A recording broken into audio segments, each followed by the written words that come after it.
The old farmhouse stood as a sentinel, a brooding silhouette against the fading twilight.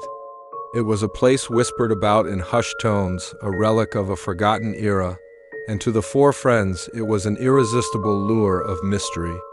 Alex, the curious skeptic, Riley, the practical one, Ben, the thrill-seeker, and Jess, the imaginative soul, they were drawn to the farmhouse like moths to a flame.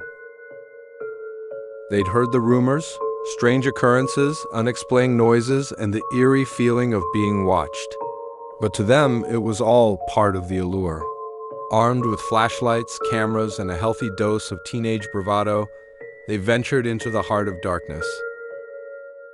The interior was a labyrinth of creaking floorboards, shadowed corners, and the musty scent of decay. Dust motes danced in the feeble beams of their flashlights, casting eerie shadows on the peeling wallpaper. As they explored, a growing sense of unease crept over them. It was more than just the age of the place. There was a palpable wrongness to it. Then they found it. In the heart of the farmhouse, a hidden room, a heavy oak door stood at the end of a dimly lit corridor. With a mixture of trepidation and excitement, they pushed it open. The room was bare, save for a large, circular object in the center.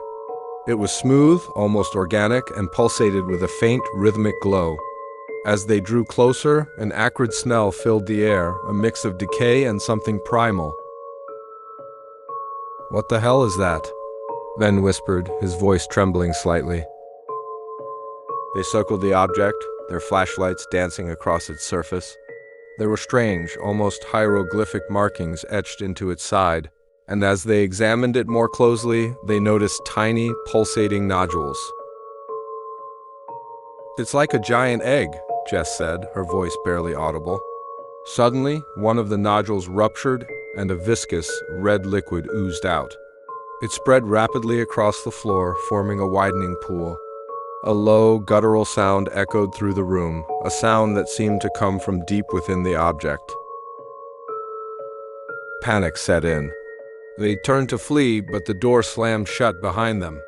The lights flickered and died, plunging them into complete darkness.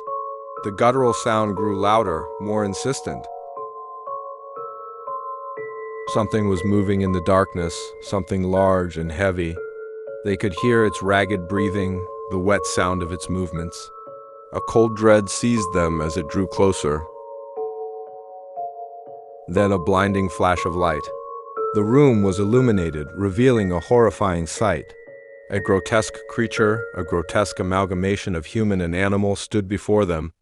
Its skin was raw and red, its eyes glowed with an unnatural intensity. Its limbs were disproportionate, ending in sharp, clawed hands. A scream ripped through the silence as the creature lunged. Its claws, like obsidian blades, reached for them. Alex, closest to it, reacted instinctively, throwing a chair. It shattered against the creature, but the beast seemed unfazed.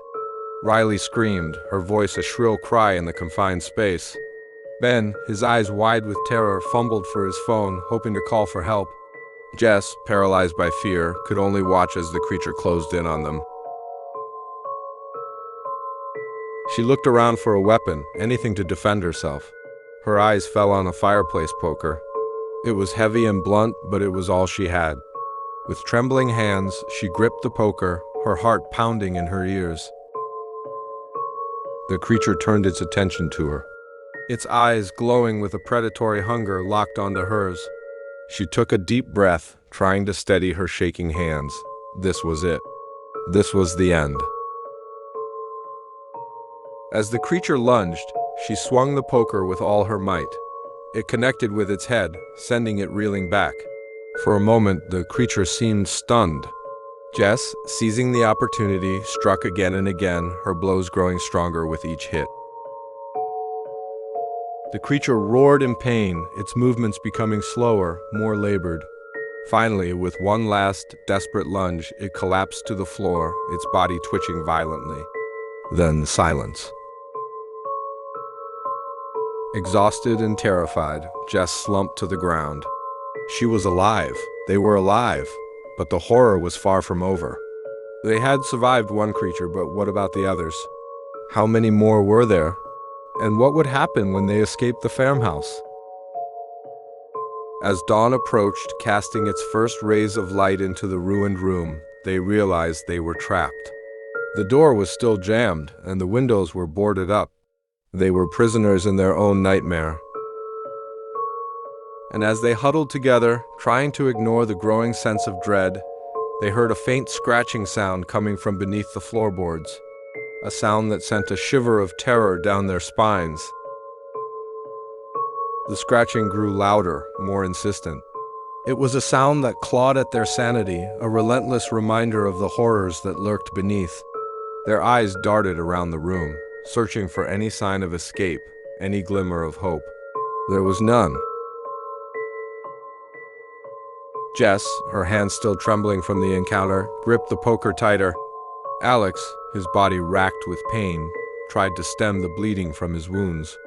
Ben, still curled up in a ball, was a silent shadow of his former self. The floorboards buckled. A jagged crack appeared, widening with each passing second. A low, guttural growl echoed from below, a sound that chilled them to the bone. And then with a splintering crash, the floorboards gave way. A dark, gaping maw opened up, revealing a subterranean cavern bathed in an eerie greenish glow. From its depths, a horde of creatures emerged, their forms indistinct in the dim light.